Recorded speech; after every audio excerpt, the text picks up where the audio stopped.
All right, everyone's favorite topic. It's what we're all here for.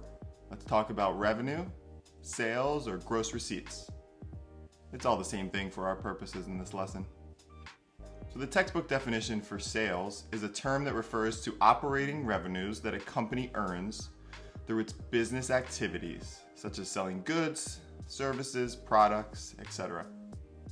Now the definition you need to know is that sales is money paid to you for a good, a product, or a service. And those sales are subject to income tax and likely self-employment tax. See each entity's section in the foundational business information for how each entity's income is taxed, because there are a few exceptions. The only way to reduce your taxable revenue is by applying deductions to those sales. That reduces your overall business income, which is what you're taxed on. We'll talk more about how that works and what does and doesn't apply as a business expense in the cost of goods sold and overhead expenses sections below. It's also important to understand which common transactions aren't considered taxable sales to you.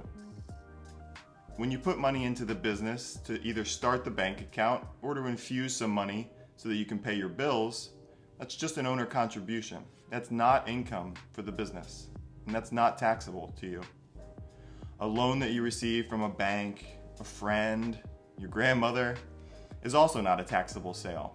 That's just debt that you owe someone else in the future. So it sits on your balance sheet until you pay it all back.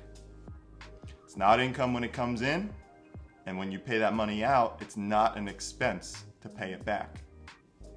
The first sale you make as a business owner usually falls into one of two categories.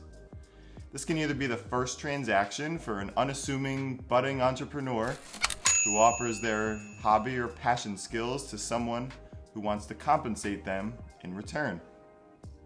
Once that thrill happens, it's usually game on, and before you know it, you're bringing on subcontractors to help you as you grow.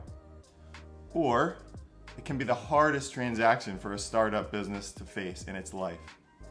Getting that confirmation from the first customer that you have the skill, product, or service that someone is actually willing to pay for can be challenging to obtain.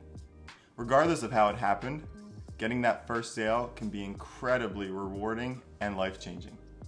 And whether you like it or not, as soon as you collect $1 of revenue, sales, or gross receipts, whatever you want to call it, you are a business owner. So where do they show up on your financials? Sales show up on your profit and loss or income statement.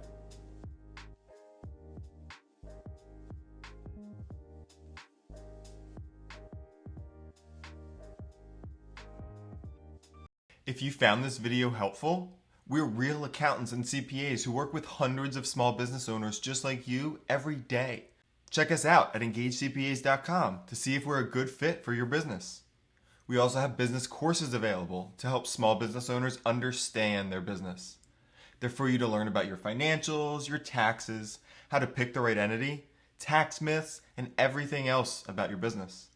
Learn at your own pace. Check those courses out on the Education tab on our website. You can also find us on Instagram at Engage CPAs.